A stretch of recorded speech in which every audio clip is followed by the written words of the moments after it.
fuera de nuestro horario, porque estábamos citados para las 2 y son las 2:18. De modo que tenemos 18 minutos de retraso y debemos comenzar a actuar. Para hoy teníamos previsto comenzar un seminario que hemos publicitado en forma suficiente. Un seminario sobre los partidos políticos y el contexto de la crisis actual. Y específicamente querríamos hoy hacer una discusión sobre la forma como preparar este seminario.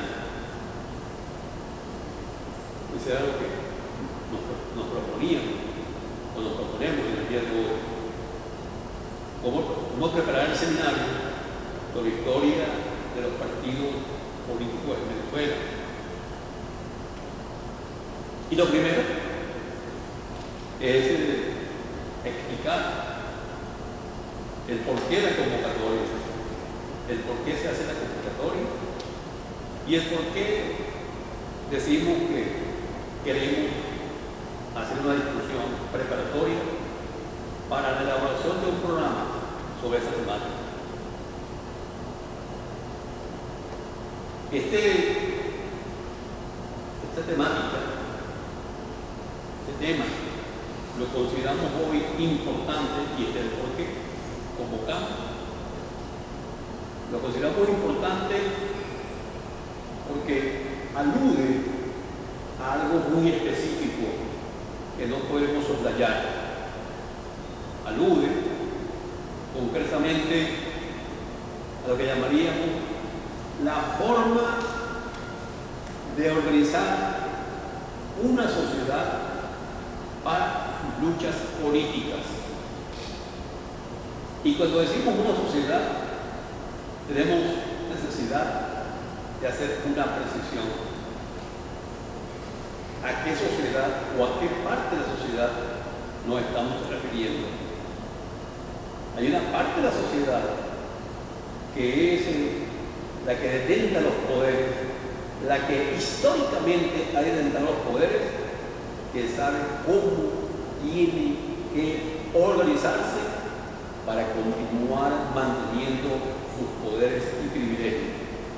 De modo que preferimos referirnos en lo específico y concreto a la parte de la sociedad que no ha detentado el poder y que necesita debatir sobre las formas en las cuales se ha organizado para la búsqueda del poder y evaluar lo que ha logrado, lo que ha conseguido hasta el día de hoy.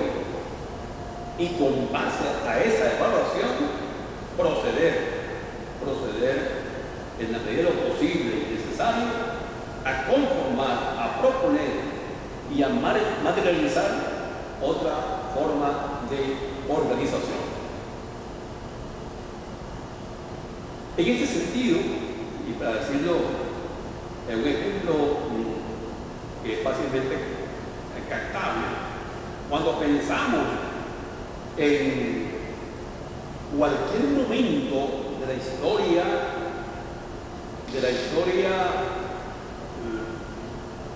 del largo periodo de la propiedad, en el periodo de la propiedad surgen, por supuesto, los señores propietarios y los señores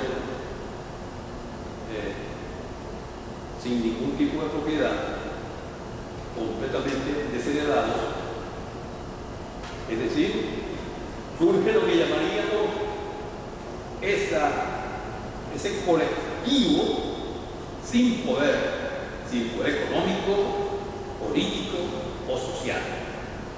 Es simplemente un colectivo que en algún momento se le ha llamado simplemente la masa. La masa. Pues bien, está claro desde un comienzo que el mundo, que la propiedad es de esa clase, de esos poderes, de esos privilegios. Eso está absolutamente claro. Ahora bien, hay lo que llamaríamos una especie de poder natural que le concede a esa riqueza, esos privilegios, esos poderes. Y cuando digo esto, estamos pensando en los planteamientos clásicos, tipo Platón, Aristóteles. En los planteamientos clásicos contenidos, por ejemplo, en la República de Platón. Y volvemos a la caverna.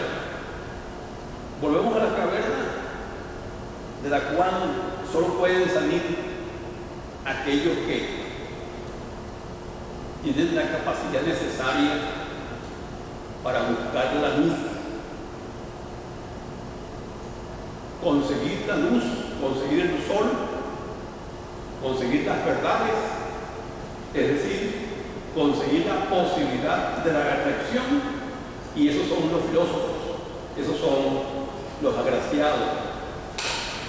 El resto es ese colectivo que va a permanecer completa y totalmente en la oscuridad. Pues bien, esa gente de la oscuridad no es gente de poder, es la masa esclava o la masa plebeya en Roma, o es la masa que en el período medieval forma parte de los asalariados de la iglesia, o los asalariados, para el término equidistante, de los señores feudales.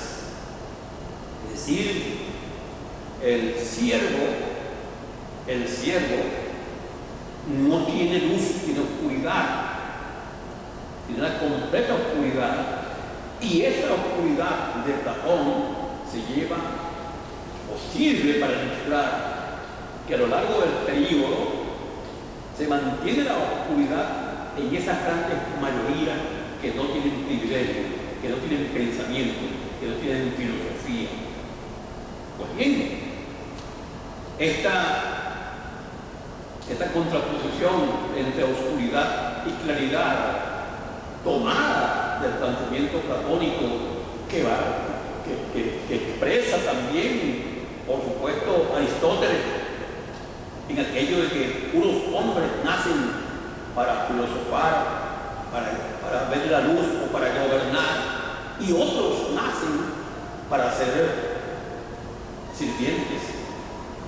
Es decir, hay una desigualdad natural, apunta, desigualdad natural que puede salvarse por la ley, Este es el planteamiento aristotélico para justificar esto, las desigualdades, es decir, la luz y la sombra, los privilegios y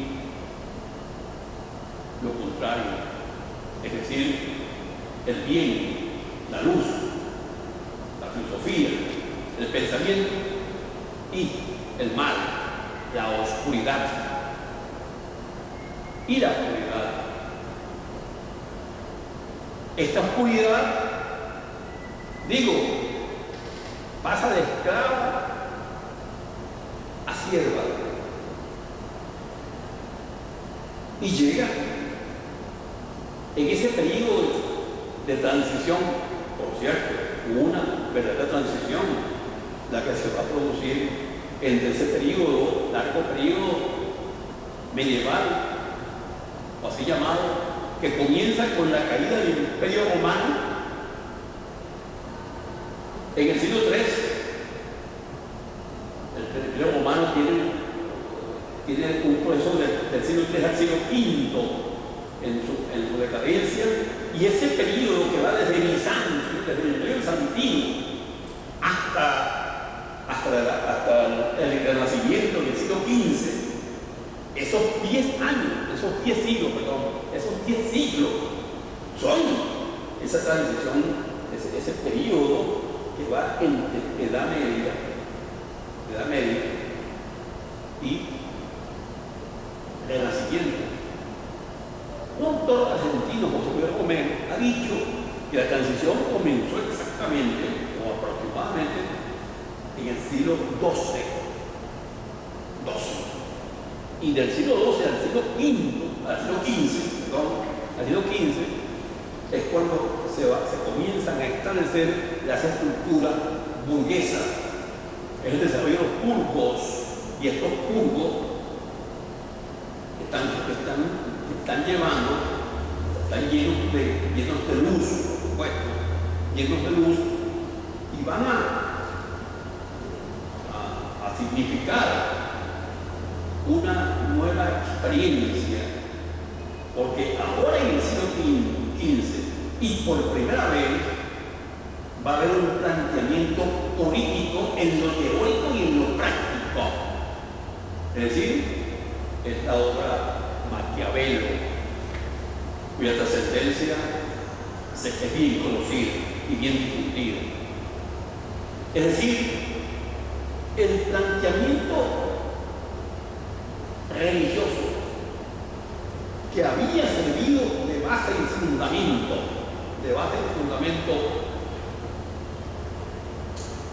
al medioevo, entra ahora en decadencia, comienza a ser golpeado, y comienza a ser golpeado con un planteamiento político y una nueva forma filosófica de entender el mundo, que es la que subyace a la obra El Príncipe de Maquiavelo. Pues bien, esto es importante retenerlo, porque hemos sostenido que justamente allí, en el siglo XV, comienzan las ideas de la Ilustración. Esto significa que estamos en presencia del siglo en el cual se avanza, los siglos en los cuales se avanza 15, 16, 17 y 18 hacia un nuevo concepto del hombre, la sociedad y la historia. Estos 3 siglos que van desde el 15 al 18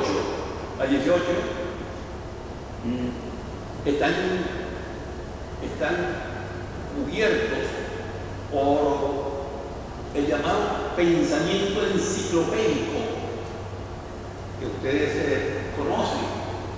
Es ese pensamiento enciclopédico que corresponde también a un pensamiento filosófico,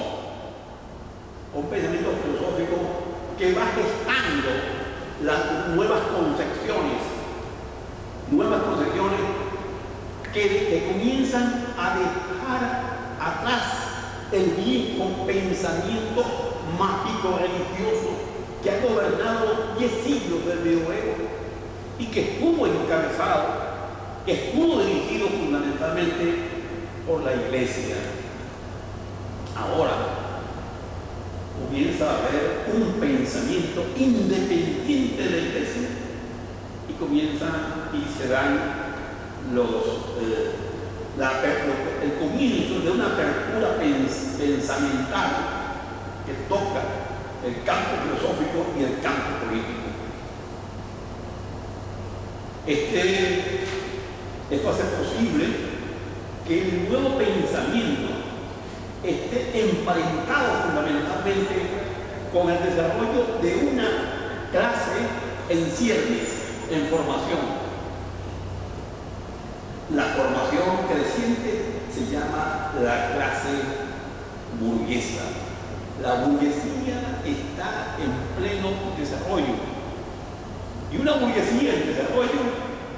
conlleva a un pensamiento igualmente en desarrollo.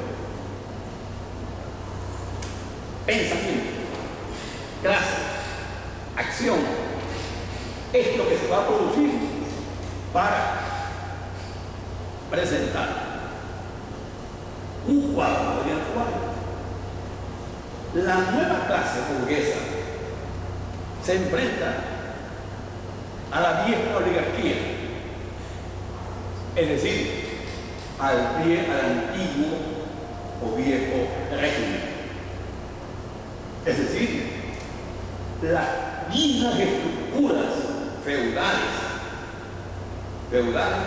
están ahora enfrentadas en confrontación con unas estructuras que son las estructuras burguesas en crecimiento, que andan enfrentadas o en la búsqueda de enfrentamiento a eso que se llama el antiguo régimen. Y de esta confrontación con el antiguo régimen es de donde va a surgir en 1789 lo que se conoce como la Revolución Francesa, a partir del 14 de julio de 1789, con la muy conocida toma de la Bastilla. Es decir, la burguesía en ascenso asalta el palacio del poder constituido y lleva la lucha hasta la constituyente, que le permite la elaboración de la Constitución de 1891, llamada por muchos la Constitución de la Libertad. En ese momento, justamente, comienzan a surgir lo que se llama los partidos políticos, las agrupaciones políticas. Entendamos que en la antigüedad clásica no hay esto que se llama partidos políticos. No lo hay ni en Mesopotamia, ni en Egipto, ni en Grecia, ni en Roma, ni por el otro lado en la antigua China. No tenemos, por los dos lados, no tenemos partidos políticos. Hay sí grupos de poder, es decir, los propietarios están en forma absoluta en el poder y son el partido político o en los parlamentos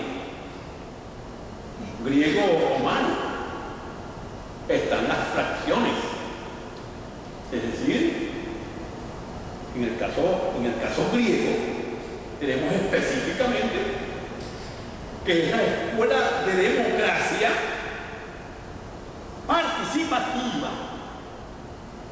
Al menos esa es la declaración que vas a oír en cualquiera de los grandes dirigentes. Participativa, pero no participaba la gran masa, no participaba el gran colectivo, participaba la gente de la luz. Entonces era participativo para la luz, no para la sombra, no para la oscuridad.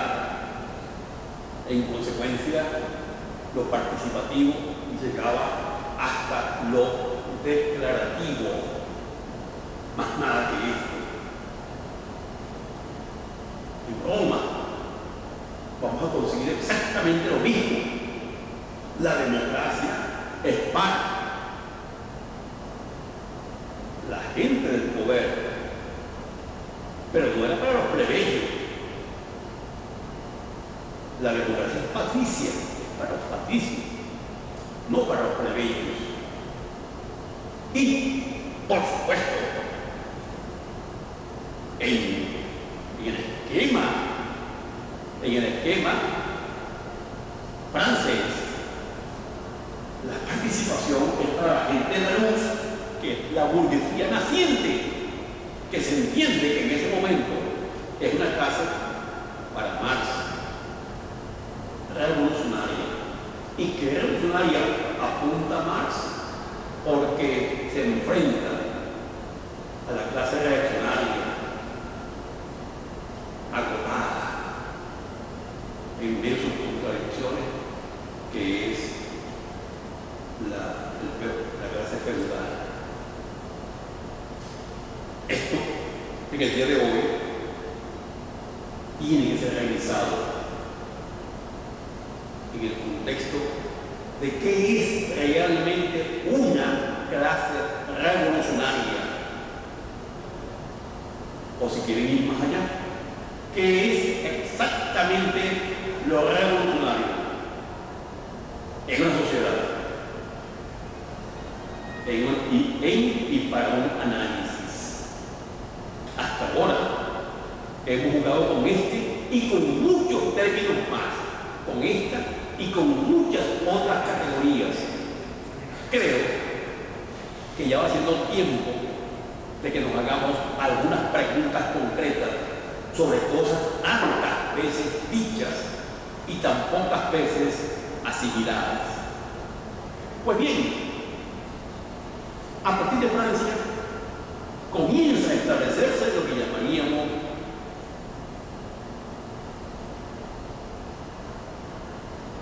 partidos políticos, o lo que se llamaría también grupos políticos mejor organizados, con ideas más precisas, con lineamientos tácticos o estratégicos más firmes. Esto va a ser importante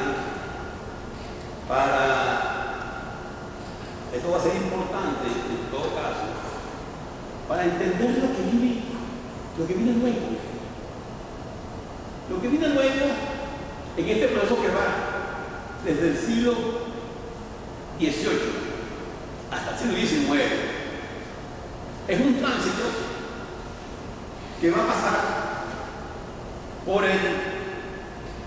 el avance de la idea de partido, dado que en 1848 se va a producir nada menos que el manifiesto del Partido Comunista, 1848. En este momento, siglo XIX,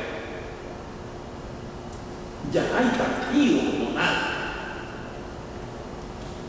Ya no es una teoría. Estamos en el siglo XIX y hay un partido que viene a representar, a diferencia de Platón, a quien hemos escogido como punto de partida para esta contraposición, en contraposición con Platón, el planteamiento de Marx y Engels, que sería el manifiesto comunista o manifiesto para la oscuridad, para esa oscuridad que ahora no ha tenido ningún tipo de salida, y por ello Marx y Engels lanzan el texto, el manifiesto del fantasma que recorre Europa, el fantasma del comunismo. Este fantasma comienza a recorrer el mundo y llega a producir resultados en muchas partes, entre otras en Rusia. Y desde el comienzo del siglo XX, fin del XIX, comienzo del XX, en la Rusia zarista están ya planteadas las organizaciones de la socialdemocracia y del comunismo, que como ustedes saben, ya se dan a conocer los acontecimientos de 1905 y de 1917, llamada la Gran Revolución Socialista de octubre de ese año, del año 17. Pues bien, lo que interesa a este respecto es ver que a partir del 48, 1848, está establecido el partido de la oscuridad, de la oscurana. Y que antes, sin embargo,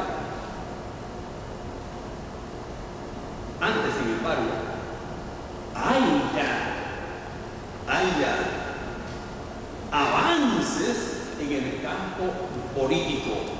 Hay interesantes avances, pero la concreción del partido de la oscuridad para enfrentar el partido burgués.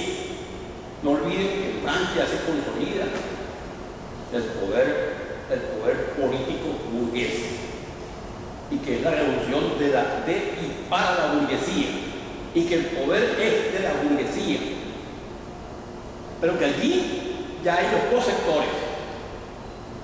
Allí, en ese parlamento, es donde surgen los que están ubicados en la derecha y los que están ubicados en la izquierda, la aristocracia y los desheredados, o por lo menos la aristocracia y los que representan el Estado llano, es decir, los contrarios a una aristocracia que ha estado ligada a la burguesía y a la iglesia y al antiguo régimen y a los residuos que quedan de la misma, unos residuos que en ningún momento fueron vencidos totalmente. Pues bien, lo que sigue, la otra parte, es un Estado llano que intenta ganar posiciones de poder, aún a sabiendas de que sigue dominando, de que sigue en el dominio, lo que se llama la luz.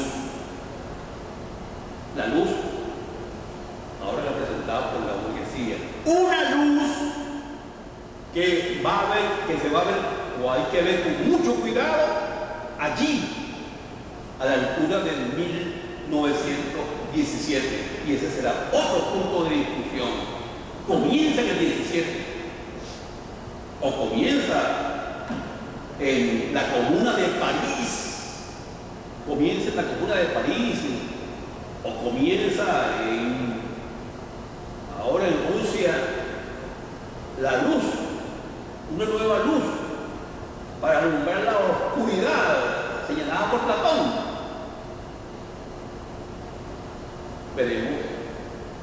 Veremos, discutiremos hasta dónde alcanza o ha alcanzado en el día de hoy. ¿Qué se hizo con esta idea de luz o de nueva luz ante oscuridad? ¿A quiénes ha alumbrado? ¿Y hasta dónde ha alumbrado?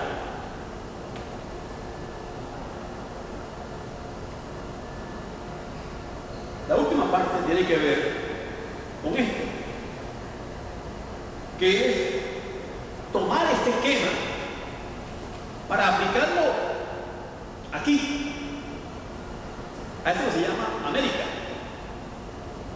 y a esto se llama Venezuela. Es decir, visto en 520 años de invasión, 1892 hasta el día de hoy. En ese tiempo, en este periodo de invasión, nos conseguimos simplemente con que son 300 años en los cuales no se puede hablar de partidos ni de grupos organizados, pero sí se puede hablar de levantamientos, de protestas de esclavos, de negros. Esto que teóricamente se ha dicho o se han calificado como movimientos preindependentistas, que son varios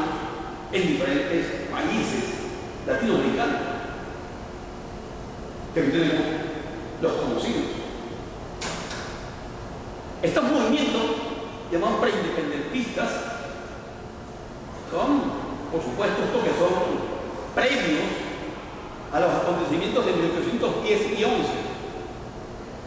y que son simplemente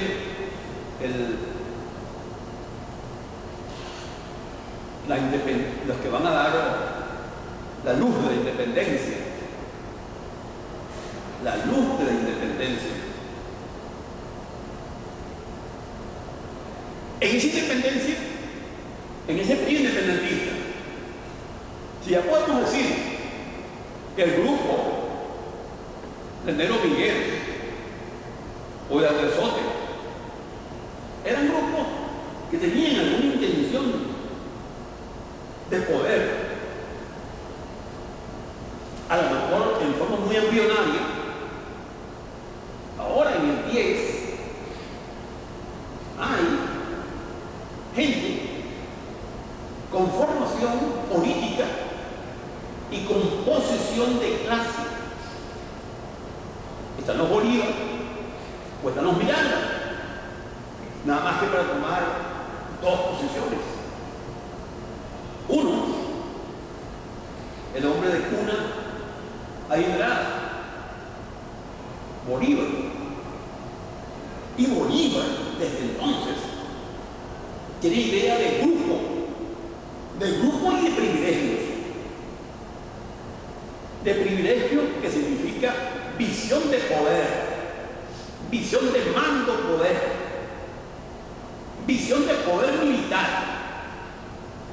Miranda, de expresión popular y con formación militar y política internacional, tiene una visión de poder distinta a la bolivariana, a la de Bolívar, distinta. Es una visión de poder que no es personalista en sentido estricto, que tiene otras miras y otra proyección. Esto, nada más que para poner un ejemplo de dos de los grupos, que no son dos, son unos cuantos más, los que vamos a ver en este momento de la independencia. Se va a ver muy claramente establecido la confrontación de los dos grupos, de las dos visiones, en el acto concreto de la entrega del señor Bolívar, la entrega que le hace a Monteverde Bolívar, la entrega que le hace Bolívar a Monteverde, pues aquí tiene a Miranda, lléveselo preso. Aún a sabiendas, y esto ustedes recuerdan después de la capitulación de San Mateo, días después, cuando Miranda estaba a punto de salir vía Colombia para seguir las luchas, en ese momento Bolívar encabeza un grupo que allanan a Miranda en La Guaira, lo hacen preso, lo entregan a Monteverde. Es decir, esa misma jugada, Miranda es condenado a muerte. Era el latinoamericano más buscado por el Imperio Español. Ahí vemos una raíz, un antecedente importante de lo que han sido las luchas políticas venezolanas. Pero veremos más en esto de los grupos políticos que actúan en función de poder, que actúan como preámbulos de partidos políticos. Veremos luego al partido santanderista enfrentado al partido bolivariano, representando intereses de la Gran Colombia, de la otra parte de la Gran Colombia, la otra visión de la Gran Colombia, Y veremos también al partido paecista,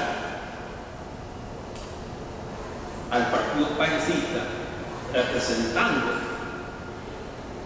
la visión de los contrarios al mantenimiento de la Gran Colombia. Y veremos finalmente a Páez haciéndose dueño del país naciente en la constituyente de Valencia en 1830. Cuando se habla del nacimiento de la Venezuela republicana, ya había sido en el 10-11 la república, pero estas repúblicas habían ido muriendo. La primera, la segunda, no sabemos si la tercera. Esto es un invento de historiadores y de analistas, no es la realidad histórica concreta. Ojo, esto no es que hay una primera república hasta tal día y cual día. No, estos son productos de unos historiadores, básicamente del positivismo, que fueron haciendo periodificaciones. Es por facto, más allá de los hechos. Esto es importante retenerlo, pero como estamos hoy hablando de una tal Quinta República, que por cierto nadie sabe dónde nace, esto ningún historiador puede tenerlo claro, a menos que quiera explicar la historia de América y Venezuela a partir de una verificación hecha por el positivismo, por el romanticismo positivista, seguido también por la historiografía marxista, seguida por ella. Pero eso no corresponde a ninguna realidad concreta. El hecho es que en 1830 nace esa república paecista, prefiero llamar. Paecista. Una república, dicho entre paréntesis, que está copiando las viejas repúblicas clásicas, la república romana, por ejemplo.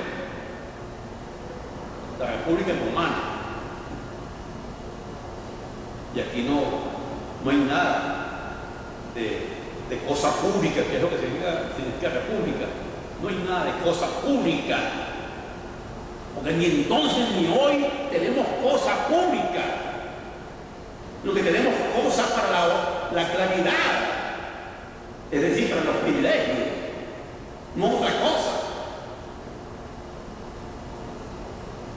No hubo cosa pública en el 10 o en el 11, ni la hubo en el 13 o en el 14 o en el 15 o en el 17 con Angostura, ni en el 30 con Carabobo.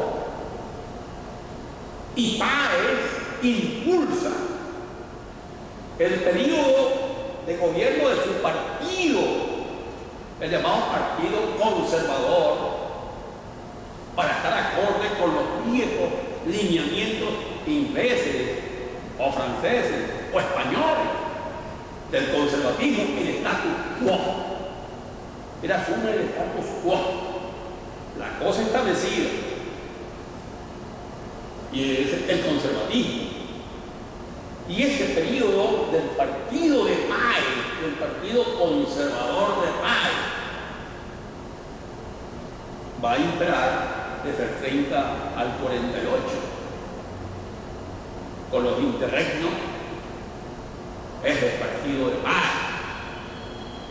Y del 48 al 57-58 tenemos que gente cercana al partido de Páez, como los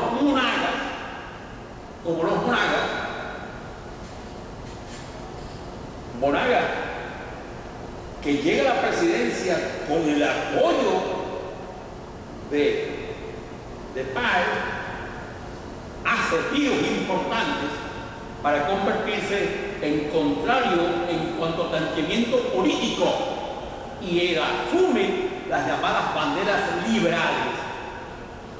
Estas banderas liberales, las veremos luego, van a ser fundamentales para la política latinoamericana y venezolana. Habrá que hacer un paréntesis para ver los apuntes del pensamiento liberal. porque Latinoamérica y buena parte del mundo es la contraposición entre pensamiento liberal y pensamiento marxista, aún en el día de hoy, aún en el día de hoy, lo veremos posteriormente. Pues bien, comienza a desarrollarse aquí eso que se llama el pensamiento liberal en 1848 como realidad política. Pero la pregunta es esta: ¿de dónde viene esta idea liberal en Venezuela? ¿De dónde viene? Viene del 1840, cuando surge en Venezuela el primer proyecto concreto de partido político, el Partido Liberal, impulsado por Antonio Leocadio Guzmán, y difundido ese pensamiento en lo que se llamó El Venezolano, el primer periódico de un partido político. En Venezuela hay periódicos desde el periodo previo a la llamada independencia. A lo largo de la independencia y de los tiempos posteriores del periódico. Pero este periódico es de un partido político que ha asumido el planteamiento liberal clásico para establecerlo y proponerlo en Venezuela. Es la primera posición que habla ya de la libertad de mercado, libertad de opinión, la libertad de culto, la separación de Estado e Iglesia. Todo esto, este programa, está allí en el pensamiento de Antonio Leocadio Guzmán. De modo que este planteo liberal va a ser muy importante, va a ser clave en los acontecimientos posteriores al 40 y específicamente los acontecimientos del 1946, la llamada Revolución Campesina en Venezuela. Una revolución campesina en Venezuela, en la cual comienzan a destacarse personajes que luego van a estar encumbrados en nuestra historia, tipo Zamora o tipo Rangel, tipo Indio Rangel, que van a ser, en el caso de Zamora, presos, condenados por Monaga, luego perdonados, y luego vuelve a sus andanzas en el periodo de la Guerra Federal. Un periodo, este periodo 48-58 de los Monagas, que por supuesto también es un periodo de crisis económica, política y social. Crisis económica que se quedó de manifiesto en 1846. Digo, va a ser retomada esa idea de crisis, esa avalancha contra la crisis, para producir, en términos generales, la llamada confrontación entre codos o conservadores y liberales. Los dos partidos enfrentados, liberales y conservadores. Salvo que nos vamos a conseguir allí, en el fragor de la Guerra Federal, nos vamos a conseguir con una situación sumamente importante. Esta guerra, que significaba una confrontación por el poder, por el mando del poder. Digo, esta guerra se desarrolla, por un lado, los conservadores al mando de Páez, liberales, armando un tiempo de Zamora y Falcón, y a partir de 1860 de manos de Falcón y Guzmán Blanco, el hijo de Antonio Leocadio Guzmán. Pues bien, esta guerra se desarrollaba, una guerra profundamente sanguinaria, y se llega en 1863, se propone un alto al fuego,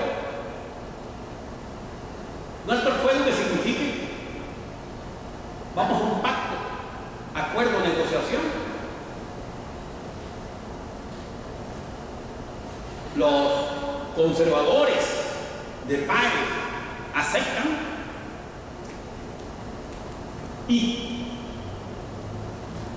no solamente aceptan, sino que aceptan también entregar el mando poder. Nada menos ni nada más. La pregunta, ¿cómo? ¿Por qué? ¿Cómo y por qué? La respuesta es muy sencilla. Había surgido un partido. Había surgido un partido que nadie tenía en cuenta. Más allá de liberales y conservadores, hay una esfera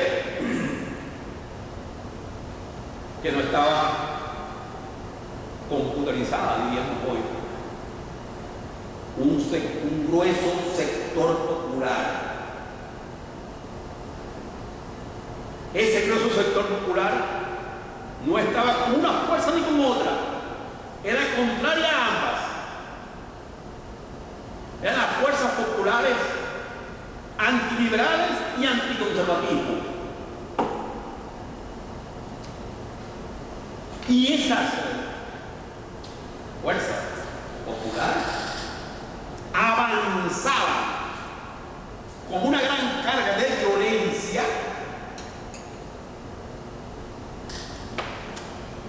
amenazando los dos poderes establecidos o por establecerse uno de ellos. Y ante esa amenaza de esa masa llamada federal con B, porque no llegaron a aprenderse el nombre de federación, y en vez de federación con D, decían federación con B, federación. Esas masas federales, Ramón Díaz Sánchez, Guzmán, elixir de una ambición de poder, elixir de una ambición de poder, es una magnífica descripción de estos tiempos. Si les tropiezan con ese libro por allí, no dejen de escribirlo para su biblioteca. Guzmán, elixir de una ambición de poder. Son dos tomos. Hay una edición de 2 tomos, hay una edición de 1. La de 2 tomos es muy buena, muy ligera. Es un magnífico planteamiento. Lo más completo que es de este periodo. Se narra cómo avanzan los federales, y de cómo estos federales van tomando espacio, de cómo amenazan a los poderes constituidos y cómo se llega, cómo las dos fuerzas dominantes se ven obligadas a pactar para detener el avance de las fuerzas populares. Este es un momento realmente importante e impactante en la historia de las luchas sociales de Venezuela. Un momento, por supuesto, muy poco estudiado. Díaz Sánchez allí insiste en esto, pero el conocimiento que tenemos aquí de esta historia es realmente precario, por no decir exiguo o inexistente. Bien, la guerra federal, la segunda independencia, como han dicho algunos, la segunda independencia produce eso, el gobierno de la federación Condé, del general Falcón, que fue, por supuesto, la continuación del desastre administrativo, político, social, militar, con todo el mundo de la corrupción, con el mundo del personalismo,